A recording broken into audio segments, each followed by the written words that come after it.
Hey, what's up, fellas? Girls, guys, whatever. Anyway, Brian, back at you. Um, so last night I hit up, just checking up Craigslist again, and I saw a guy in my local town here who had some books on Craigslist. So I sent an email last night, and surprisingly, I got a response this morning. And by the end of my workday, I'd set up to meet him and give him some cash for some books. So, real quick, these are just some of the books that I got. Most of the books, most of what's in this lot is like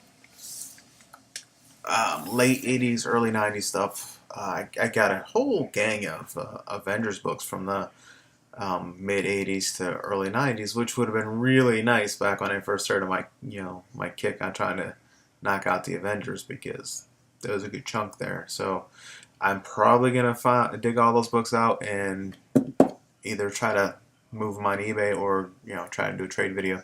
So if anybody's looking for Avengers books from the 80s, early 90s, I got a gang of them. But real quick, I haven't bagged these ones up yet, but this is some of what I picked out for stuff that I need for my collection. So, these are Thunderbolts books. So here's Thunderbolts 13, 16, 17, and 22. I think I pulled out more and just kind of threw them on my coffee table. I haven't got to them yet, but I'm just kind of excited. Like nothing in this lot is like key issues that I know of. Maybe there's some minor keys in there. I got like an entire box of like crap books of I don't know those Eclipse or something. It's just those publishers that kind of popped up in the early '90s and disappeared almost as quick. Um, oh, this book sucks. Anyway, then I got some. These are probably like the oldest books that I found in there. Spectacular Peter Parker, the Spectacular Spider-Man. This one is in shit condition. The staples are about to come off, so this book will probably not stick around in my collection for long. It'll probably find its way to a shredder. Anyways, Spectacular Spider-Man 28, 29,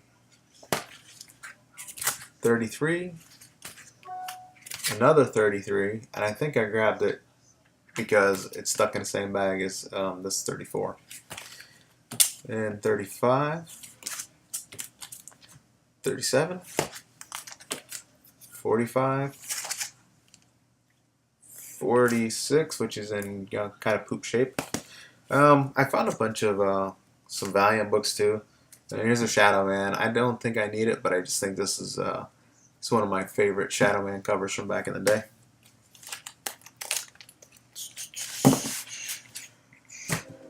Oh yeah, my bad. I did find a key issue. I found Mighty Mouse #1. Crap. Here's another minor key issue that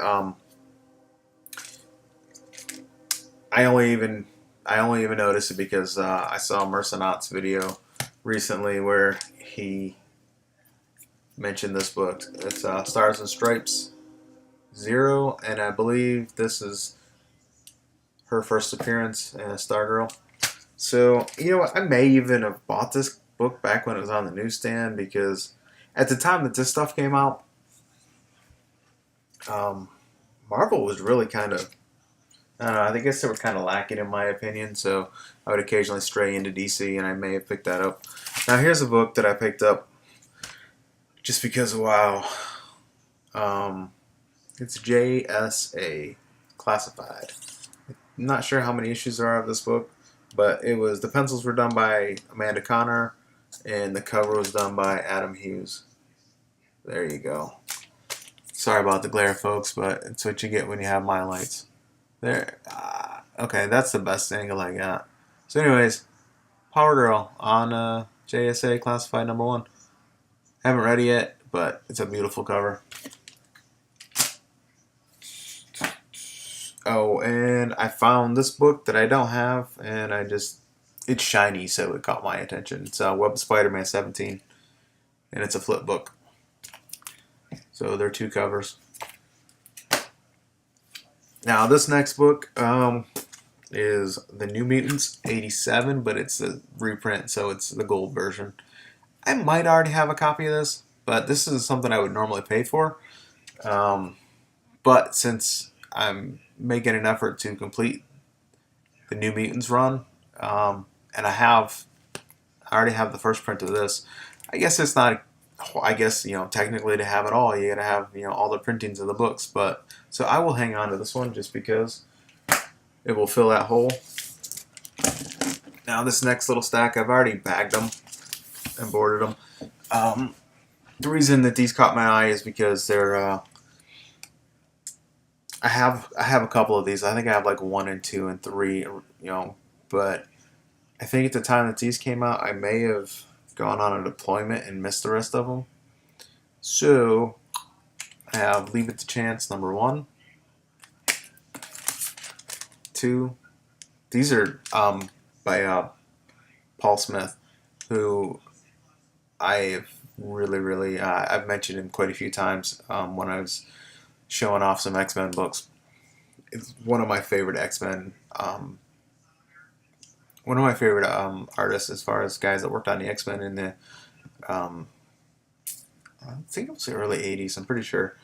May have been late 70s, but I'm pretty certain it was early 80s. So anyways, here's issue 2 of Leave It to Chance. Now these are Homage Comics, which are an imprint of Wildstorm, as you can see right there. So these are an imprint of Jim Lee's Wildstorm studio when it was still with Image. So here's issue 3. Man, I just can't say enough about Paul Smith's work. Have issue 4. Now I think there are 13 issues. I only in this pile or in this I only got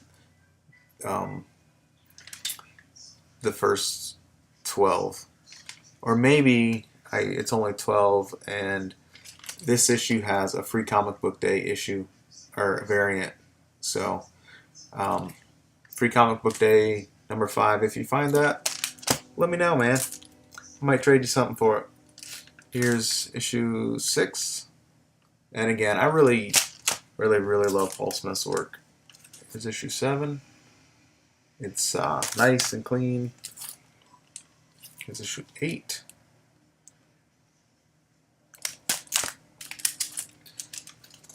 Nine.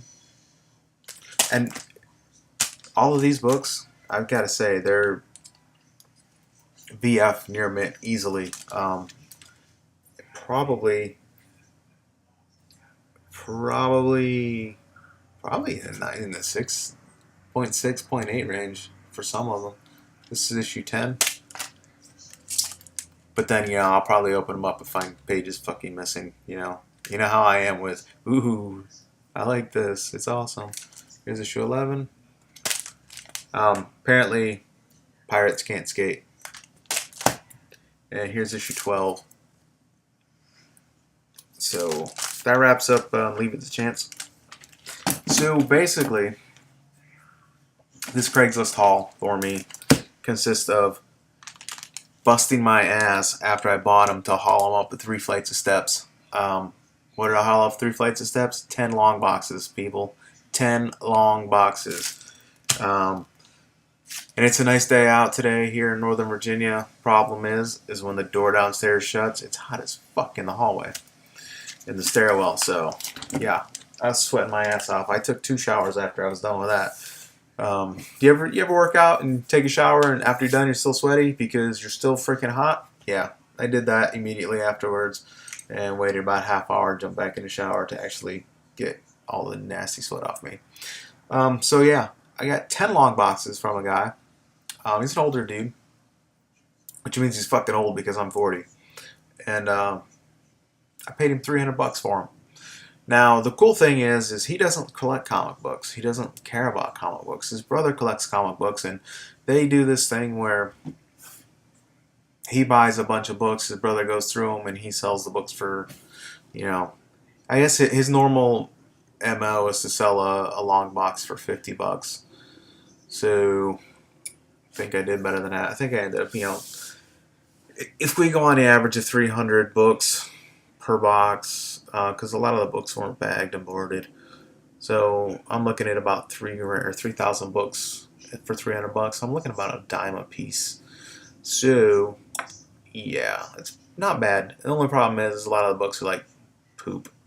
Um, Actually, most of them are decent. God damn it.